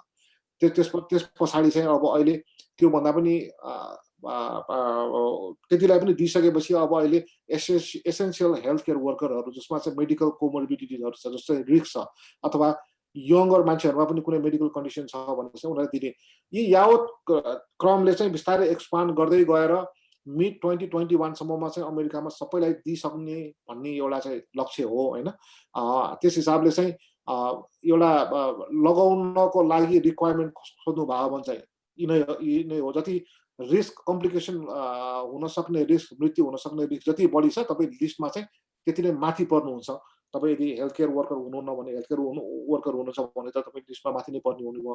त्यसबाहेक रिस्कको आधारमा चाहिँ तपाईँ कुन क्याटेगोरीमा पर्नुहुन्छ त्यो अनुसारले निर्धारण हुन्छ। अब यसमा यहीसँग नै क्वेसनको अर्को पनि क्वेसन थियो, यसमा धेरै आन्सर आयो, अलिकति म फेरि थप्न चाहन्छु। How did they come up with who gets vaccination first भन्ने प्रश्न थियो होइन। त्यो प्रश्न पनि अहिले डाक्टर आन्सर गरेकोसँग मिल्न जान्छ। यसमा अलिकति म क्ल्यारिफाई के गर्न चाहन्छु भने कसले भ्याक्सिन पहिला पाउने भनेको चाहिँ इट्स प्योरली स्ट्याटिस्टिकल डिसिजन होइन। स्ट्याटिस्टिकल डेटाको आधारमा पहिलो त को मान्छे चाहिँ एक्सपोज हुने बढी रिस्क छ त्यसको आधारमा डिसाइड गर्ने हो। सेकेन्ड चाहिँ एक्सपोज भइसकेपछि कसको मोर्टालिटी रेट अथवा रोगले धेरै ग्रस्त पार्ने र मर्ने सम्भावना कसलाई बढी हुन्छ र ती मान्छेहरूलाई चाहिँ पहिला प्रोटेक्सन गर्नु पर्यो नि त। त्यो कारणले गर्दाखेरि चाहिँ यो जुन क्याटेगोराइज गरेको छ, पहिलो चाहिँ एक्सपोजर हुन सक्ने सम्भावना भएका मान्छेहरूलाई जो फ्रन्ट लाइनमा काम गरिरहेछन्। दोस्रो चाहिँ तपाईँको रोग लागिसकेपछि कसलाई चाहिँ धेरै गाह्रो पार्छ होला भन्ने त्यसको आधारमा चाहिँ डिसाइड गर्ने प्रोसेसमा डेभलप गरेको देखिन्छ। अर्को प्रश्न छ कोरोना पोजिटिभ देखिएपछि कति दिनसम्म अरू मानिसहरूलाई सर्ने सम्भावना हुन्छ? घरमा सबैजना पोजिटिभ भयो भने एक अर्का बीच सुरक्षित भएर बस्नुपर्छ वा संयुक्त बसाइ गर्न मिल्छ? दोस्रो प्रश्न त अभियस छ, सबैजनालाई पोजिटिभ भयो भने एकअर्कामा सुरक्षित हुनुपर्ने जरुरी छैन, सबैजना मिलेर बसेर खानासाना बनाएर एकअर्कामा नजिकै बसेर गरे हुन्छ। जसलाई भएको छैन भने त्यसमा त अभियसली गर्नु भएन। अब पोजिटिभ देखियो भने कति दिनसम्म चाहिँ अरूलाई सर्ने सम्भावना हुन्छ भन्ने कुरा चाहिँ भ्यारी गर्छ व्यक्ति व्यक्तिमा। जेनरली चाहिँ सिम्पटम रहेसम्म चाहिँ डेफिनेटली त्यो सिम्पटम भइरहेको बेला त अरूलाई सार्ने सम्भावना भइ नै हाल्यो। सिम्पटम सिद्धिएपछि पनि कति दिनसम्म चाहिँ त्यसमा फेरि भाइरुलेन्स चाहिँ अझै पनि भइरहने पनि हामीले चाहिँ पढाएका छौँ। र डाक्टर साहब त्यसमा तपाईँको आफ्नो पर्सनल एक्सपिरियन्स अनि डेटाले अहिले के भन्छ यसको बारेमा? पोस्ट इन्फेक्सन चाहिँ सिम्पटम सिद्धिएपछि पनि कति समयसम्म चाहिँ अरूलाई सार्ने सम्भावना रहन्छ? त्यस्तो चाहिँ अब सिटिसीको स्पेसिफिक रिकमेन्डेसन छ होइन। यो त अब हामीले चाहिँ अब दैनिक रूपमा हाम्रो स्वास्थ्य कर्मीहरू चाहिँ कहिले अब काममा फर्किन सेफ छ भन्ने कुरामा एभ्रीडे एप्लाई गर्नुपर्ने हुन्छ। यो रुल चाहिँ यसमा चाहिँ 2-3वटा क्याटेगोरी हुन्छ कि अब कोही व्यक्तिलाई चाहिँ रोग लागेर अलिकति साधारण सिम्पटम देखियो हस्पिटल भर्ना गर्नु परेन, अथवा भनौँ माइल्ड र मोडरेट डिजिज भन्छ। त्यो भन्ने मतलब चाहिँ के भन्दाखेरि लक्षण चाहिँ देखियो, खोकी लाग्ने, अब चाहिँ ज्वरो सोरो आउने भयो, तर चाहिँ त्यो व्यक्ति हस्पिटलमा भर्ना हुनु परेको छैन, अक्सिजन लगाउनु परेको छैन, स्टेरोइड लगाउनु परेको छैन, रोगसँग लड्न सक्ने क्षमता लाई असर पार्ने खालको कुनै औषधिहरू लिनु परेको छैन हैन। र साधारणतया एउटा हेल्दी मान्छे लाई चाहिँ घरमै निको भएको छ भने जम्मा-जम्मी 10 दिन सिम्पटम सुरु भएको 10 दिनसम्म चाहिँ आइसोलेसनमा बस्यो भने पुग्छ। अब मैले सुन्ने गरेको छु 25 दिनसम्म पनि नेगेटिभ के मेरो टेस्ट पोजिटिभ आएर म चाहिँ आइसोलेसनमा बसिरहेको छु, 30 दिनसम्म पनि पोजिटिभ आएर बसिरहेको छु भने त्यो गर्नु जरुरी छैन। 10 दिन सिम्पटम सुरु भएको 10 दिन पछाडि त्यो व्यक्ति चाहिँ आइसोलेसनबाट निक्लिनु मिल्छ। त्यो व्यक्तिलाई साधारण सिम्पटम अझै खोकी लाग्ने पनि भइरहेको हुनसक्छ, फकाइ लाग्ने पनि भइरहेको हुन्छ, ज्वरो आउनु भएन र त्यसको कन्डिसन भनेको मैले भने 10 दिन फ्रम सिम्पटम अनसेट 10 दिन र ज्वरो 24 घण्टासम्म ज्वरो आएको छैन र ओभरअल लक्षण चाहिँ कम्प्लिटली रिजल्भ भएको हुनु पर्दैन, तर चाहिँ निको हुने क्रममा छ भने चाहिँ 10 दिनपछि बाहिर निस्किन पाए। तर यदि कोही व्यक्ति हस्पिटल भर्ना भएको छ, अक्सिजन चाहिएको छ भने उसलाई स्टेरोइडले ट्रिटमेन्ट गराएको छ, रोग प्रतिरोधात्मक क्षमता चाहिँ कमजोर छ कुनै कारणवश भने चाहिँ त्यस्ता व्यक्तिहरू चाहिँ 20 दिन सिम्पटम सुरु भएको 20 दिनसम्म कम्तीमा पनि 24 घण्टा चाहिँ ज्वरो नआएको हुनुपर्छ र अघि मैले भने जस्तै लक्षण चाहिँ अलिअलि चाहिँ बसिरहेको हुनसक्छ, तर ओभरअल सिम्पटम चाहिँ बेटर भइरहेछ भने 20 दिन पछाडि आइसोलेसनबाट निक्लिन मिल्छ हैन। त्यसपछि त्यसबाहेकको अब एकदमै सिभियरली इम्युनो कम्प्रोमाइज अब क्यान्सरकै बिरामीहरू हुनुहुन्छ, अब न्युट्रोफिल एकदमै कम छ, व्हाइट काउन्ट एकदमै कम छ, एकदमै हाई डोज स्टेरोइड क्यान्सरको बिरामीहरू छ भने त्यस्ता व्यक्तिहरूमा चाहिँ अहिले एक दुईवटा रिपोर्टहरू के आछ भने त्यस्ता व्यक्तिहरूले 4, 5, 6 हप्तासम्म पनि सार्न सक्ने सम्भावना देखा भएर त्यो चाहिँ केस बाई केस हामीले चाहिँ त्यस्ता व्यक्तिहरूलाई टेस्ट के अरे नेगेटिभ नभउन्जेलसम्म चाहिँ आइसोलेसनमा राख्नुपर्ने पनि हुन्छ, स्पेसली हस्पिटल सेटिङमा, किनभने उसले चाहिँ फेरि त्यस्तै अरू व्यक्ति त्यस्तै इम्युनो कम्प्रोमाइज रोग प्रतिरोधात्मक क्षमता कम भएका अरू व्यक्तिहरूमा सार्यो भने चाहिँ त्यसको चाहिँ कन्सिक्वेन्स चाहिँ एकदमै नराम्रो हुने भयो। त्यही भएर त्यस्ता व्यक्तिहरूलाई आइसोलेसनबाट झिक्नुभन्दा अगाडि चाहिँ हामीले टेस्ट गरेर नेगेटिभ नभएसम्म हामी झिक्दैनौँ। नभए पनि साधारणतया या त 10 दिन मैले अघि भने जस्तै युजली घरमै रिकभर भएको व्यक्तिहरू जम्मा 10 दिन र हस्पिटलमा आएर चाहिँ साधारण उपचार गरेर फर्केका व्यक्तिहरू 20 दिन सिम्पटम अनसेटबाट सिम्पटम सुरु भएको दिनदेखि 20 दिनसम्म आइसोलेसनमा बसे पुग्छ। हस् धन्यवाद। अब अर्को हाम्रो टाइम पनि अलिकति आधी घण्टा भनेको थियो, लामो भइसक्यो, प्रश्नहरू धेरै आइरहेछन्। एउटा एकदम महत्त्वपूर्ण प्रश्न छ, यो चाहिँ म्यानेजमेन्ट सम्बन्धी नै छ। मेरो पालो भ्याक्सिनेसन आउने कहिले आउँछ भन्ने कसरी थाहा पाउने, मेरो पालो आएको अथवा नआएको, हामीले कहाँ कन्ट्याक्ट गर्ने, रजिस्ट्रेसनको प्रोसेस के छ, यस सम्बन्धी अलिकति क्ल्यारिफाई गरिदिन चाहन्छु। अमेरिकामा चाहिँ भ्याक्सिनेसनको लागि म्यानेजमेन्ट गर्नको लागि सबैभन्दा तल्लो निकाय भनेको काउन्टी हो। काउन्टी लेभलले चाहिँ एडमिनिस्ट्रेसन गर्छ हैन, त्योभन्दा माथि स्टेट हो, त्योभन्दा माथि सिडिसी हो। सिडिसीले प्रोटोकल बनाउँछ, त्यो प्रोटोकललाई आफ्नो आफ्नो स्टेटले चाहिँ कसरी चाहिँ इम्प्लिमेन्ट गर्ने भनेर डोज क्यालकुलेट गर्ने, उनीहरूलाई कति डोज आएको छ औषधिको, कसलाई दिने भनेर उनीहरूले डिसाइड गर्छ। त्यसलाई चाहिँ रियल इम्प्लिमेन्टेसन गर्ने भनेको काउन्टीले हो। त्यसले गर्दा तपाईँहरूले आफ्नो आफ्नो काउन्टीको वेबसाइटमा जानु होला, तपाईँ टाइप गर्नु, जस्तो म फेयरफैक्स काउन्टीमा छु भने फेयरफैक्स डिपार्टमेन्ट अफ हेल्थ भन्नुभयो भने गुगलमा टाइप गर्नुभयो देख्नुहुन्छ त्यो वेबसाइट। त्यहाँ जाने बित्तिकै कोभिड-19 भ्याक्सिनेसन प्रोग्राम भनेर राखेको हुन्छ, प्रायः सबै काउन्टीको त्यो छ। आफ्नो काउन्टीको नाम डिपार्टमेन्ट अफ हेल्थ टाइप गर्नु होला, त्यहाँ गयो भने तपाईँको पालो कहिले आउँछ, कसको अहिले चाहिँ अगाडि छ हैन, कसको चाहिँ रेन्ज छ त्यो छ, अनि फोन नम्बर पनि त्यहाँ दिएको हुन्छ, अथवा रजिस्ट्रेसन अनलाइन रजिस्ट्रेसन गर्ने हो भने अनलाइन रजिस्ट्रेसनको त्यहाँ लिङ्क पनि दिएको हुन्छ र त्यो गरेर हेर्नु होला। सबैभन्दा बेस्ट चाहिँ काउन्टी रिसोर्स हो। काउन्टीबाट चाहिँ माथि गर्नु स्टेट लेभलमा पनि तपाईँले चाहिँ चेक गर्न सक्नुहुन्छ। फेडरल लेभलमा जुन चाहिँ भने सिडिसीले गर्ने भनेको चाहिँ जेनरल गाइडलाइन्स बनाइदिने हो, उनीहरूले चाहिँ कहाँ चाहिँ जाने भन्दा डिरेक्ट चाहिँ उनीहरूले गर्दैन। काउन्टीमा जानु होला, त्यहाँ फोन नम्बर हुन्छ, अनलाइन रजिस्ट्रेसन हुन्छ र जतिसक्दो चाँडो तपाईँको पालो आएपछि चाहिँ गरिहाल्नु होला। अब अहिले चाहिँ नेसन वाइड चाहिँ 75 वर्ष पुगेकालाई चाहिँ दिएको छ। हिजो अस्तिदेखि धेरै स्टेटले चाहिँ 65 प्लसलाई पनि सुरु गरेको छ।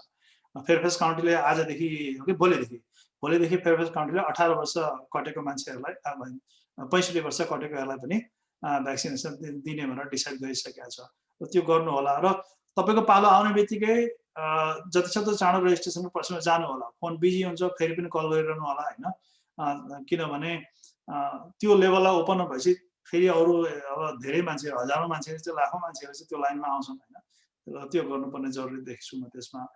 अर्को एउटा प्रश्न छ, कोरोना पोजिटिभ यो भयो, how do you measure the effectiveness of the vaccine since everybody still follow the same protocol even after vaccination? भन्नुको मतलब भ्याक्सिनेसन लगाएपछि पनि मास्कहरू लगाएकै हुन्छ, सबै त्यो गरेकै हुन्छ, भने अब भ्याक्सिनले काम गरेको हो कि मास्क लगाउँदा काम गरेको कसरी थाहा पाउने भन्ने चाहिँ जेनरल कुरा होला। तर रिसर्चरहरूले चाहिँ यसलाई माइन्युटली हेरिरहेका हुन्छन्। किन हिजो पनि त मास्क लगाउँदाखेरि कति मान्छे अहिले दिनमा 4 लाख 2 लाख 3 लाख जति हाम्रो अमेरिकामा भइरहेका छ केसेसहरू। त्यही मास्क लगाएको मान्छे त्यति नै प्रिकसन गरिरहेछन्। भ्याक्सिनेसन गइसकेपछि यसको इफेक्टिभनेस देखिन थालेपछि चाहिँ सडनली चाहिँ दिनमा 8,000 10,000 15,000 मात्र न्यू केस हुन थाल्यो भने भ्याक्सिनले काम गरेको भन्ने बुझ्नुपर्छ। त्यो चाहिँ मासमा चाहिँ एउटा धेरै अब्जर्भेसन डेटाको म कुरा गर्दैछु। र ब्याकमा गएर रिसर्च डेटामा त गर्ने अब के भन्छ case control studies double blind case control studies भन्छ हामी रिसर्चको भाषामा। त्यो पनि भइरहेका हुन्छ। पोस्ट मार्केटिङ स्टडिज पनि उनीहरूले गरिरहेका हुन्छ। त्यसको डेटा पनि पब्लिकेसन भएर आउँछ। र त्यो हो एउटा कुरा होइन। र अर्को चाहिँ के भने आजको भोलि एक्सपेक्ट गर्नु हुँदैन। भ्याक्सिनेसन गर्न थालेको 1 महिना भयो अझै पनि केस बढिरहेको छ भने भ्याक्सिनले काम गरेन भनेर सोच्नु हुँदैन। किनभने अहिलेसम्म अमेरिकामा 3% मान्छेले मात्र भ्याक्सिनेसन गरेको छ। 3% भ्याक्सिनेसन गर्दाखेरि यसले चाहिँ रेट कन्ट्रोल हुँदैन। यसलाई इफेक्टिभ कन्ट्रोल गर्नको लागि चाहिँ 60 to 70% भ्याक्सिनेसन भएपछि मात्रै मास अथवा हर्ड इम्युनिटी जुन हुन्छ त्यो हर्ड इम्युनिटी चाहिँ डेभलप हुन्छ। त्यो गर्न चाहिँ अझै 5-6 महिना 7 महिना त हामीलाई कम्तीमा पनि लाग्छ होला। त्यस पछाडि मात्रै केस कन्ट्रोल भएको देखिन सकिन्छ। अब धेरै क्वेसनहरूमा गर्नुभन्दा म 1-2वटा क्वेसन पुल गर्छु। कस्तो कस्तो साइड इफेक्ट हुन सक्छ र कतिसम्म हुन्छ भन्ने प्रश्न गर्नुभएको छ। यसको हामीले सुरुमै कभर गरिसक्यौँ होला। र अर्को चाहिँ health department keep me in isolation for 20 days। 20 दिनसम्म चाहिँ हेल्थ डिपार्टमेन्टले चाहिँ आइसोलेसन मलाई राखेको थियो भन्ने प्रश्न चाहिँ एकजना भन्नुहुन्छ, एउटा कमेन्ट गर्नुभएको थियो। अब यसको केही कमेन्ट गर्न चाहनुहुन्छ डाक्टर साहब? जस्तो अघि 10 दिनमा नै हुन्छ भन्ने कुरा थियो, तर एक्सेप्सन पनि हुनसक्छ त्यसमा होला होइन? त्यसमा केही इनलाइट गर्नुहुन्छ कि म अर्को क्वेसन रिड गरिरहेको होला? ए हजुर, त्यो चाहिँ अब अघि नै मैले भने नि अब विभिन्न कन्डिसनहरू अब अक्सिजन लिनु परेको थियो अथवा चाहिँ स्टेरोइडमा हुनुहुन्थ्यो, स्टेरोइड लिनु परेको थियो। अब किन कोभिडको एउटा ट्रिटमेन्ट को पार्ट भनेको स्टेरोइड पनि हो कि त्यही भएर चाहिँ कोभिडको ट्रिटमेन्टको क्रममा स्टेरोइडले ट्रिटमेन्ट गर्नु परेको थियो। हस्पिटल भर्ना आउनु परेको थियो भने 20 दिन आइसोलेसनमा राख्नु भनेको एप्रोप्रिएट नै हो। ठिकै छ। अब अलिकति बढी बस्दाखेरि चाहिँ त्यसले नबिगारेकोले गर्दाखेरि पनि उनीहरूले चाहिँ एक्स्ट्रा प्रिकसनको लागि पनि, किनभने यो त एकजनाले अर्को मान्छेलाई एउटै मात्रै इन्फेक्ट गर्यो भने पनि त्यसलाई अप्ठ्यारो पार्छ भनेर पनि गरेको हुनसक्छ। त्यो पनि हो। फेरि अर्को चाहिँ यो चाहिँ अब रिकमेन्डेसनहरू चेन्ज पनि भइरहेछ कि अब चाहिँ सुरुदेखि अब किन नयाँ रोग भयो होइन, कुनै बेलामा 10 दिन फेरि 20 दिन फेरि 10 दिन त्यो ब्याक एन्ड फोर्थ भइरहेछ। अब कुन चाहिँ फेजमा कुन चाहिँ रिकमेन्डेसन चाहिँ एप्लाई गरेको फेजमा पर्नु भयो त्यसमा पनि भर पर्छ। तर अहिले करेन्ट गाइडलाइन चाहिँ 10 दिन र 20 दिन अघि मैले भने हो। अब अर्को प्रश्न छ, how do I convince my family members to get vaccine? अब तिनीहरू चाहिँ भ्याक्सिन लगाउन मन चाहिँ मानेको छैनन्, कसरी चाहिँ मनाउने भन्ने। अब यो जेनरल सबैको लागि चाहिँ एउटा जटिल प्रश्न हो होइन। अब म आफ्नै प्र्याक्टिसमा पनि मेरो अब 20 जना जति प्र्याक्टिसनरहरू छन्, सबैजनाको एउटै मत छैन। 1-2जनालाई चाहिँ मैले पनि त्यो भ्याक्सिन लगाउनको लागि अलिकति चाहिँ कन्भिन्स चाहिँ गर्नुपर्ने सिचुएसनहरू हुन्छ, किन व्यक्तिको आफ्नो चोइस हो, कसैलाई जबरजस्ती गर्न मिल्दैन होइन। र आफ्नो पर्सेप्सन हुन्छ, आफ्नो ब्याकग्राउन्ड, आफ्नो नलेज स्किल सबै कुराको आधारमा हुन्छ होइन। सायद अब जति धेरै मान्छेहरू चाहिँ युज गर्दै गयो, जति धेरै डेटा आउँदै गयो होइन, अब मिलियन्स मान्छेहरू लगाइसकेपछि तिनीहरूलाई पनि केही भएन भने अब सबैले चाहिँ कन्भिन्स बिस्तारै कन्भिन्स हुँदै जान्छन् होला सायद होइन। नयाँ हुँदाखेरि चाहिँ लाउने कि नलाउने भन्ने प्रश्न हुनु त्यो स्वाभाविक पनि हो। यो कुरालाई यदि डाक्टर साहबले कोही पेसेन्टलाई चाहिँ एम्बिभ्यालेन्स छ, अब चाहिँ म लगाउँ कि नलाउँ भनेर कन्फ्युज भइरहेको कन्डिसनमा तपाईँको रेस्पोन्स कस्तो रहन्छ होला डाक्टर साहब? राम्रो प्रश्न। अब नम्बर 1 त नलगाउनु पर्ने कारण के हो त्यो बुझ्नु पर्यो होइन। कतिजना चाहिँ अब रिलिजियसली नलगाउने हुन्छ, उनीहरूलाई थाहा हुन्छ चाहिँ भ्याक्सिन लगाउँदा फेरि फाइदा हुन्छ, तर रिलिजियसली नलगाउने खालका व्यक्तिहरू पनि हुनुहुन्छ कोही। तर इन जेनरल भन्नुपर्दाखेरि अहिले चाहिँ मुख्य डर नै हो होइन। भ्याक्सिन लगाएर चाहिँ साइड इफेक्ट हुन्छ कि, एलर्जिक रियाक्सन हुन्छ कि, मरि पो हालिने हो कि, अथवा त्यसले चाहिँ कुनै नराम्रो असर गर्ने हो कि भन्ने डर हो। तर यसलाई चाहिँ म के भन्न चाहन्छु भने अब इभिडेन्स बेस्ड होइन, अब हामीले सम्झाउने देखाउने भनेको चाहिँ इभिडेन्स बेस्ड हो। अहिले रिसेन्ट डाटा त के छ मैले ठ्याक्कै थाहा भएन, तर मैले एक दिन मैले चाहिँ यसो एनालाइज गरेको थिएँ। जुन दिन अमेरिकामा 5 लाख जना व्यक्तिले भ्याक्सिन लगाए त्यो दिनसम्ममा चाहिँ जम्मा करिब 5 जना भन्दा कम व्यक्ति चाहिँ भ्याक्सिनको साइड इफेक्टको कारणले गर्दाखेरि भर्ना हुनु परेको थियो अस्पतालमा। एकजना व्यक्तिको पनि मृत्यु भएको थिएन र धेरैजनालाई साधारण साइड इफेक्ट भएको थियो होइन। एउटा कुरो त्यो छ भने अमेरिकामा जुन दिन 5 लाख जनालाई कोभिड लागेको थियो त्यति जेलसम्ममा करिब 1,50,000 जना मान्छे मरिसकेका थिए, लाखौं व्यक्ति हस्पिटल भर्ना भइसकेका थिए होइन। भने हामीलाई ढिलो चाँडो सबैलाई कोभिड त लागि नै हाल्छ, जुन हिसाबले चाहिँ अहिले बढिरहेछ। अब अहिले कति भयो 22-24 मिलियन मान्छेलाई लागिसकेको छ।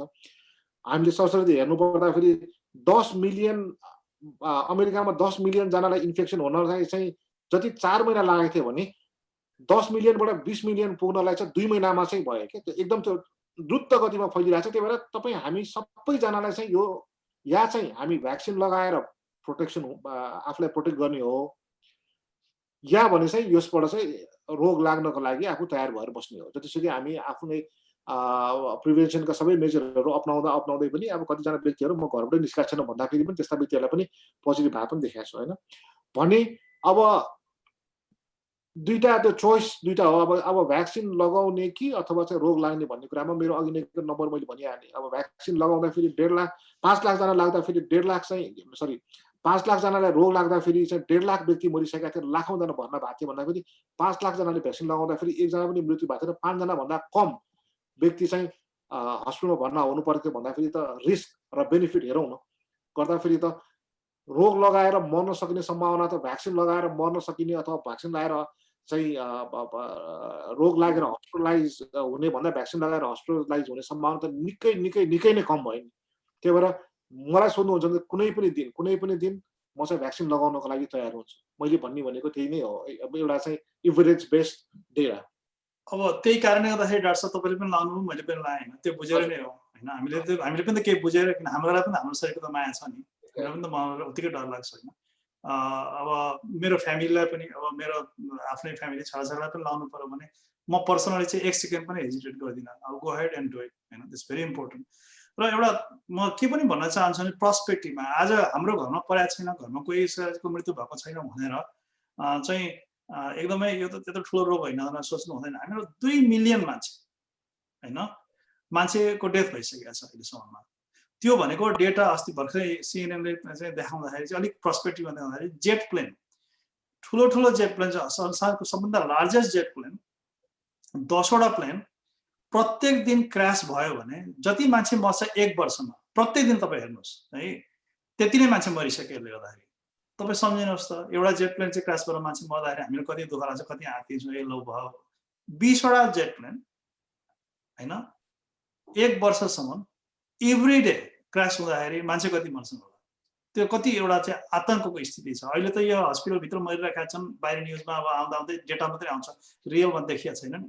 त्यसले गर्दाखेरि मात्रै, तर साँच्चै भन्ने भने यसले ठुलै चाहिँ विकराल रूप लिएको छ। अब म लास्ट एउटा प्रश्न मात्रै म लिन्छु होइन। त्यसमा चाहिँ के छ भने त्यसको आन्सर पनि भइसकेको छ। कोभिड लागेर निको भएपछि भ्याक्सिन लगाउनु पर्छ कि पर्दैन? अघि यसमा हामीले चाहिँ क्ल्यारिफाई गरिसक्यौँ, डेफिनेटली पर्छ। किनभने कोभिड लागेर नै त्यसले प्रोटेक्सन जुन दिन्छ त्यसको प्रोटेक्सन लामो समयसम्म रहँदैन, फेरि पनि रोग लाग्ने सम्भावना रहन्छ। त्यसले गर्दाखेरि भ्याक्सिन लाउनुपर्छ। यदि पहिलेदेखि लगाएको छैन भने पनि लाउनु पर्यो, 1 डोज लगाएर बिचमा छ भने पनि पछाडि लाउनु पर्यो। त्यसमा क्ल्यारिफिकेसन गर्नु पर्यो। डाक्टर साहब अब प्रश्नहरूलाई अब थाती राखेर, अब अरू पनि धेरै जिज्ञासाहरू थिए, अब इन्ट्रेस्टिङ भइरहेको छ, मान्छेलाई चाहिँ जान्न उत्सुकता भइरहेछ, तर समयको कारणले हामीले एन्ड गर्नुपर्ने हुन्छ। तपाईँले अन्तिममा केही मेसेज थियो छ कम्युनिटीमा भने चाहिँ एउटा समराइज गरिदिनुहोस् न। अब धेरै हामीले दिनुपर्ने मेसेज त भर्खरको छलफलबाटै दिइसक्यौँ होइन। तर समग्रमा भन्नुपर्दा फेरि जुन यो आतंक, यो चाहिँ कोभिड-19 को आतंक हामीले 1 वर्षदेखि बेहोरिरहेछौँ, त्यसको लागि अब अहिलेसम्म पनि खासै राम्रो उपचार चाहिँ पत्ता लगाइसकेका छैन। हुन त विभिन्न खालका औषधिहरू छन्, तर ती कुनै पनि औषधिले चाहिँ त्यो रोगको बिरामी भएर हस्पिटल भर्ना भइसकेपछि त्यसले चाहिँ उपचार गर्ने ग्यारेन्टी चाहिँ दिँदैन। कसैले काम गर्छ, कसैले काम गरेको छैन।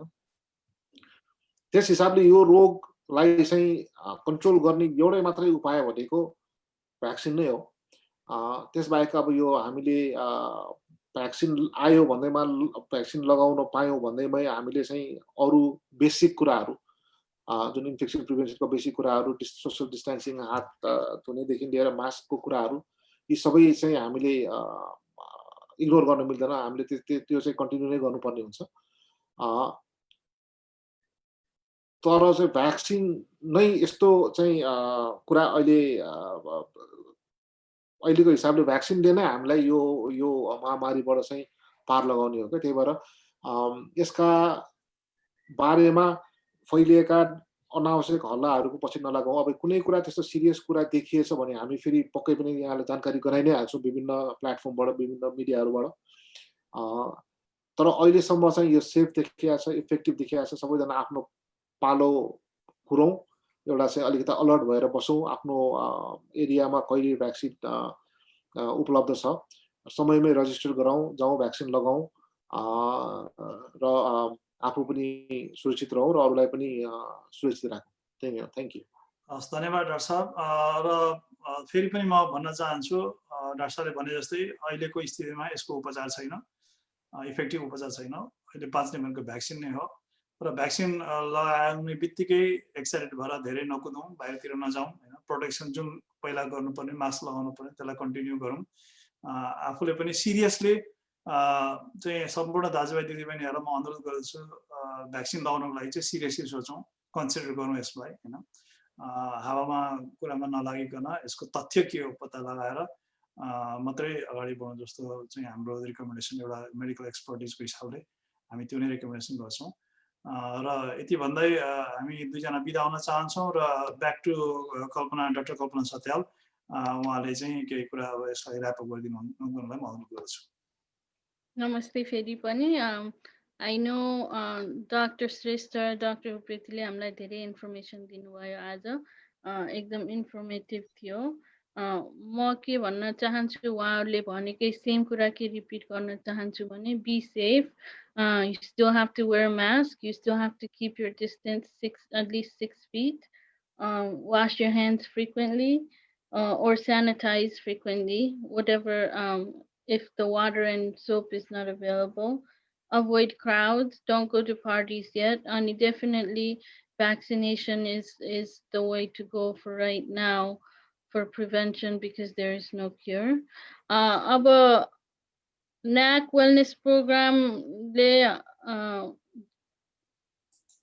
के गर्दैछ त भन्ने कुरा ब्रिफमा भन्न चाहन्छु। हामीले प्रोग्राम एन्ड गर्न अगाडि हामीले समय सान्दर्भिक कुराहरूको, डिजिजहरूको अवेरनेस ल्याउने, उपचारहरूको अवेरनेस ल्याउने त हाम्रो गोल नै हो र त्यसै अन्तर्गत हामीले यो कार्यक्रम गरिरहेका छौँ। अब February heart health awareness month आउँदैछ, त्यसमा हामीले धेरै कार्यक्रमहरू राख्दैछौँ।